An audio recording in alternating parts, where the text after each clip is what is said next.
What's up YouTube? Welcome back to the channel. Thank you again for tuning in. Welcome to another video. As you can tell from today's title of the video, we are getting rid of the warning labels off the visors. Actually, we're getting rid of the visors altogether and putting in a brand new Euro spec. So if you're overseas, this video is really pointless to you, but if you live in the US, this is the one thing that bugs me about the car, and I can't fault BMW for it. It is completely the United States putting these warning labels on the visors that it's equipped with an airbag. We know it's equipped with an airbag. I don't think there's any new car that you can go on a lot and buy that isn't equipped with an airbag. So we're gonna take those off. I'm super excited to do this because I never paid attention to or never realized how much I drive with the visors down. And this is basically what all the other drivers see. So here's what I'm talking about. This is what bugs me. It's a little OCD-ish, but it's small, it's minuscule, but these ugly warning labels on the visors that I never realized how much I drive with my visors down, especially the driver's side, maybe not so much the passenger side. But, you know, it's just when I park the car and then I come back out to it, this is what I see. And it's ugly, and then on the inside, I know a lot of times we basically just see through it, but man, it's an eyesore compared to the rest blacked out, murdered out interior.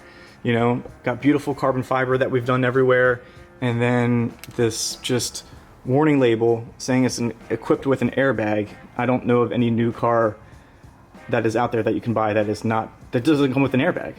That's not equipped with an airbag. So these are gonna use some original BMW parts here. So here it is. This is an original BMW OEM part from the Euro version M3, M4. It does not work for the convertible, so that's a different part number, but you get brand new mirror, you have the T20 Torx that will come with it, the plug-in clip for the light, and I'm going to show you how quick, how simple, how easy this is. I believe it only takes 2 tools. I'm going to use a trim removal tool, the T20 Torx.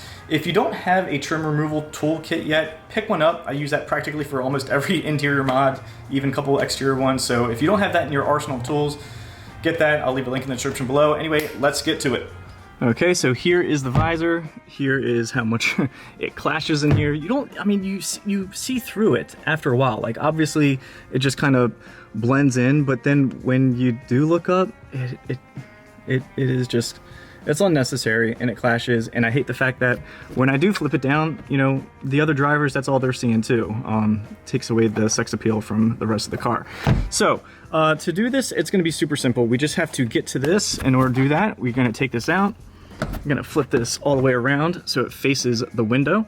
And then we're going to take a trim removal tool, pull down the clip. It's very tight. So we're gonna just use one of these. I'm gonna try to do as much as I can with one hand.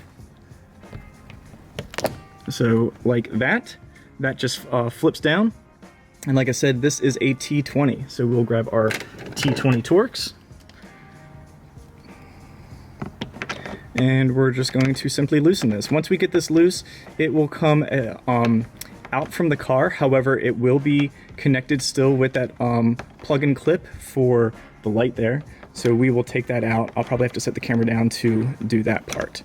So this is almost loose and ready to come.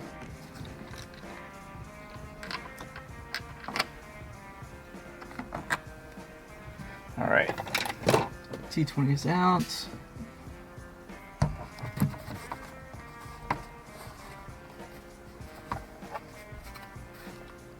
So there's a little hook right here. We just had to kind of slide that forward, and that will give us access to our connector right here. So for this little pin connector, I'm just going to get a very tiny flathead. I had to use a little flathead to assist me in getting this connector out, but it is finally out. That was probably the toughest part. This is kind of hard to see. You'll see there's a little hole there, and there's a little notch on the stock connector, and that fills that hole. So I just kind of used a very tiny flathead. Once again, this is from my pick tool set, so I will leave a link in the description below for that. But that was the hardest part, was getting the stock connector out from that little hole there. So we'll put this ugly guy aside and get the new one ready. A little tip, which I should have done actually when I took the original off. I'll just turn this here for a second. Go ahead and take the new one and put that on there, and you can just like let it dangle. Just snap that in, and now it can just kind of like dangle, and now you don't have to worry about balancing it with one hand. You're just gonna simply plug in the new one, And one thing I found interesting is the new one actually comes with a torque, so you do not have to reuse that, which is interesting. It's nice from I&D. I also found interesting that when I took this out, this was just kind of shoved up in there, which seems like would be fine, but apparently there also is a little spot for a retaining clip here. So if I can, I don't think it's crucial, but I guess theoretically you can just kind of slide that in there, so maybe there isn't any rattling. Interesting. And then we are going to do the reverse and take this hook and kind of shove that up in there, lay that flat. I want to bend this back out of the way, and then I will get my T20. And like I said, that was already there, ready to go, which was nice. That's maybe a benefit from buying a OEM part. And tighten this up. Okay, and push that clip back.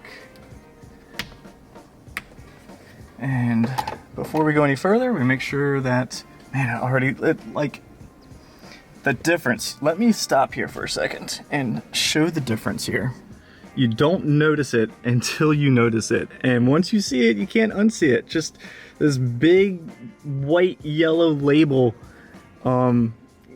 just clash. I know that you see through it and eventually you just become blind to it. And that's really what it is. You just become blind to it, you know? I mean, talk about an A-B comparison. I mean, just it completely clashes.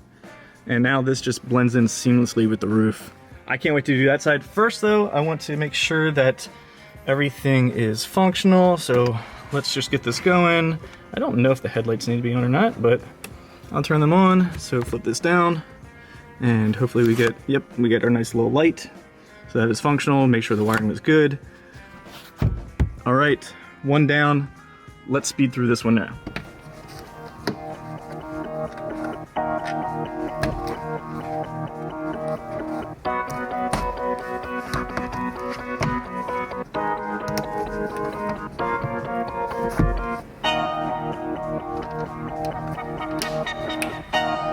All right, here we go.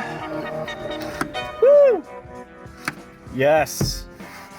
I mean, it is just a cleaner interior, and you don't, it's one of those things like it's, when you see it, you can't unsee it, and now that it's not there, it's tough. You're appreciating something now that it should be like that, and the European cars, they don't have to worry about this. It's just you know what I do want to see? I've been waiting for this. I drive down with the visor so much, and oncoming traffic, what it looks like. I want to see what it looks like oncoming traffic. Exactly, like now nothing sticks out. Nothing showing the oncoming traffic or oncoming cars a bright white and yellow sticker. You can barely tell they're down now, which I love. That's the one thing I really appreciate, is coming back after you park your car and realizing you forgot to flip up your visor and you just see this big white and yellow warning airbag sticker. Yeah, you can barely tell they're down now. It's the